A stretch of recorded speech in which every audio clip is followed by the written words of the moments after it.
American শিকারীদের কাছে এক বিশেষ কৌশল রয়েছে যা পানির নিচে যে কোনো দৈত্যকে মুহূর্তেই শান্ত করে দিতে পারে।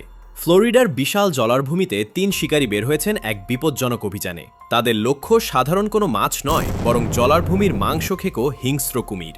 ভাগ্য ভালো থাকায় আজ একের পর এক শিকার তাদের ফাঁদে আটকে যাচ্ছে, কিন্তু পানির নিচে আটকে থাকা ভয়ঙ্কর কুমিরকে বাঁচিয়ে নৌকায় তোলা চরম ঝুঁকিপূর্ণ। তাই তারা ব্যবহার করেন বিশেষ ধরনের সতর্ক শিকার কৌশল।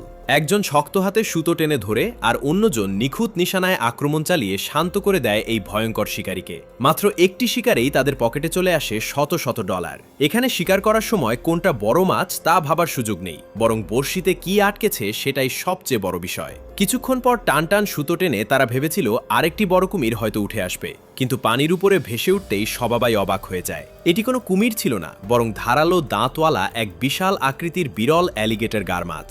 রোমাঞ্চ আর বিপদে ভরা এই জীবনের অনুভূতি সত্যিই দারুণ।